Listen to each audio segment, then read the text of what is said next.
performed instrumented testing on the Porsche 918 Spyder. We've done the same with the McLaren P1. But while I drove the LaFerrari nearly a year ago, it's eluded our data loggers ever since. Until today. We're back in Italy because Ferrari's invited us here to test this car. On this episode of Ignition, finally, we get to answer the question, how fast is the LaFerrari?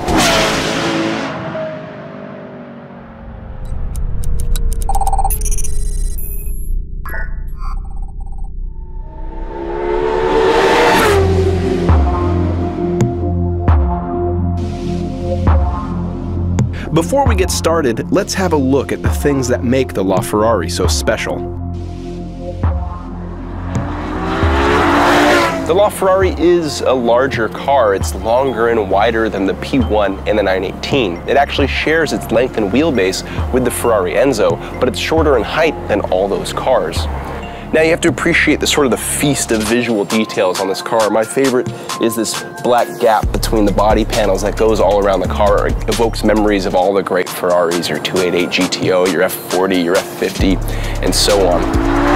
A lot of the details are the work of aerodynamic testing, and this car has active aerodynamics. You can't see when the car is parked and they're not active, but this wing right here comes out. These flaps down here, they move. There's flaps on the bottom of the car and the front that move as well. They're all electronically controlled and adjust accordingly to what the car is doing, giving you more downforce in braking zones and more downforce in the corners, but then going back in so you can accelerate harder. As if you really need to, because with 950 horsepower combined, the LaFerrari is one of the most powerful production cars in the world. You have the V12 from the F12 Berlinetta. Of course, this one makes more power. They've tuned it for more high RPM response. Then they've also put on an electric motor that gives it more low RPM power, instantaneous throttle response, and the result is just power everywhere, but with a wonderful sound from a naturally aspirated V12. Now, one of the first things you notice when you hop in the LaFerrari is this massive cut in the roof here. That makes getting in and out of the car really easy. When you shut the door, you get a satisfying sound and feel as the rest of the car rocks. Now, in front of you, you have this big digital display. It's multi-configurable. It's really easy to see. And behind that, you have this interesting steering wheel with all the controls right on the face. It's a really nice thing to hold on to because the material and the shape makes it really easy to toss the car around. When you reach around the seat, you realize there's no way to adjust it. The seat is bolted right to the carbon fiber tub. And Ferrari actually molds the seat around people who buy this car. They can also get their name right on this plaque here on the steering wheel. The wheel adjusts, it has a large range of adjustment, and so do the pedals to make the seating position easy. It's a pretty aggressive seating position too. My legs are almost flat and I'm leaning pretty far back. This is more aggressive than what you'd get in an Enzo. The rest of the interior is pretty business-like. It's carbon fiber and carbon fiber. We have the launch control button right here that we'll make good use out of later. And without further ado,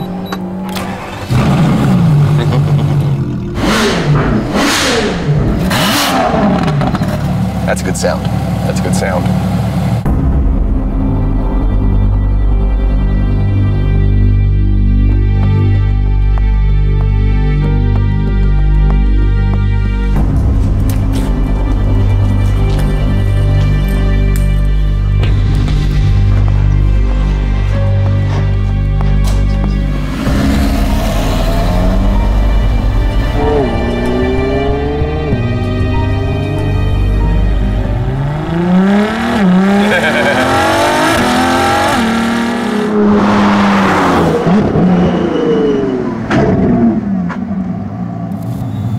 Alright, here's how you do a launch control run in a Ferrari LaFerrari. Stability control off, or ESC off, manual mode, left foot planted on the brake, right foot ready for the gas. I'm going to hit the launch button, go full throttle, and then release the brake.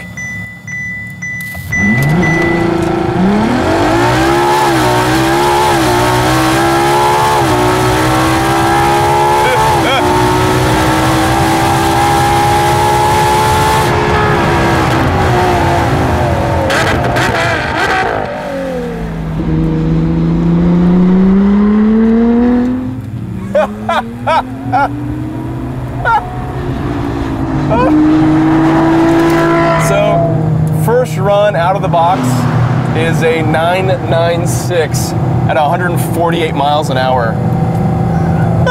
Good Lord. So 996 on its first run, that's uncorrected. So we'll have to apply weather correction for that.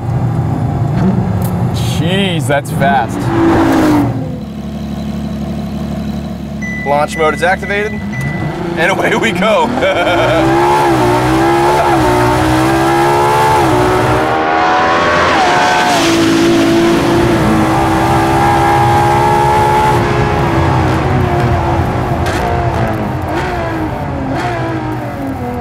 That is absolutely terrific.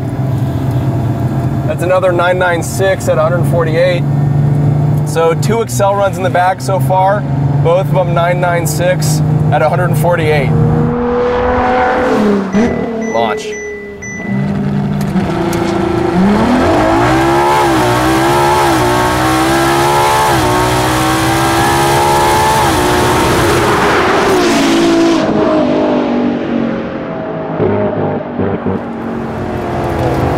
And that's another 996 at 148. I think this car is going to do a 996 at 148 every single time. Once we add rollout and weather correction, that'll probably be the high 9s. That's incredible performance from a street car. The acceleration is immense, of course, but very little drama in the tires, very little drama in the steering. It's really accessible, that speed. The car just happens to go really, really fast, but I feel no problems with looking over to check the laptop. I'm definitely going way too hard into turn 1 over at Fiorano, but I just want to keep feeling the acceleration more. That feels excellent. That feels excellent. After applying our standard 1-foot rollout and weather correction, the acceleration results are 0 to 60 in 2.4 seconds. Matching the Porsche 918. The quarter mile in 9.7 seconds at 148.5 miles an hour. That's a 1/10 faster than the McLaren P1. And 0 to 150 mile an hour acceleration in 10 seconds, or a 1/10 of a second slower than the P1. Per the data, the LaFerrari pulls a 1G average from 0 to 65 miles an hour. Let's get a better understanding of how fast these hybrid hypercars are. This is the acceleration of a GTR Nismo, which does an 11-second quarter mile. This is a Porsche 918. This is the McLaren P1. And this is the LaFerrari. Despite routing the most power through 2-driven wheels, the LaFerrari displays the fastest and hardest launch, showing a gap until 55 miles an hour. The P1 surges just ahead of the LaFerrari at 100 miles an hour, indicating a stronger top end. This is likely the result of a cleaner aerodynamic profile afforded by the low ride height race mode. With the least horsepower and the most weight, the 918 is the slowest of the 3. What company you must be in when the slowest car does a 10-second quarter mile pass?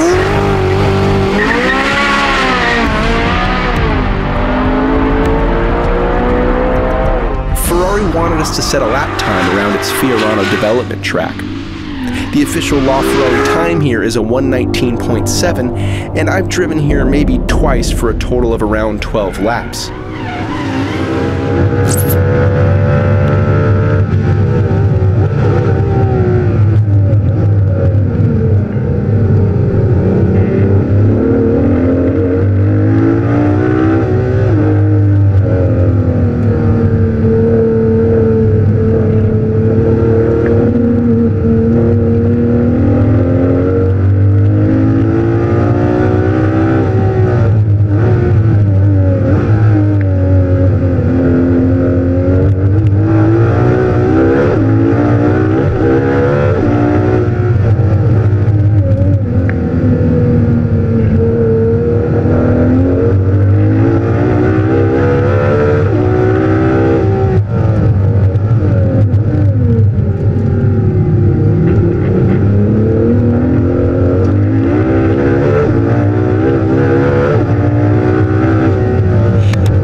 There was no chance of getting close to Ferrari's official time, but getting within 2 seconds without much practice speaks to the LaFerrari's greatest strength.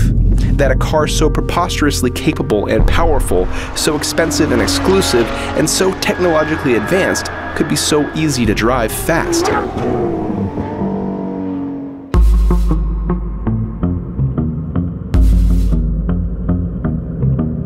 Is the LaFerrari the quickest production car in Motor Trend history? Maybe. Fiorano's downhill front straight was the only place we were allowed to test, and track rules wouldn't let us run backwards for a two-way average. The fastest quarter-mile run declined by 18.2 feet from start to finish, or 1.4%. The National Hot Rod Association, for reference, allows a 1% maximum grade over the course of a quarter mile. And that means we'll asterisk the LaFerrari's result until we can test a car on level ground. Until then, here's what a three-way drag race would look like between the LaFerrari P1 and 918.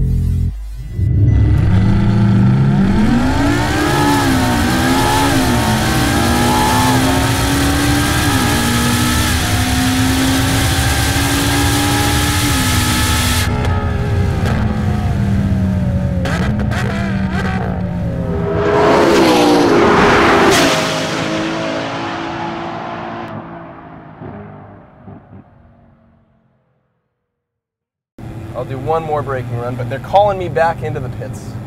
Wonder if I did something wrong. Oh well, we'll find out. Oh, because it's lunchtime. They're calling me back into the pits because it's lunchtime. And God forbid you try to do anything in Italy at lunchtime.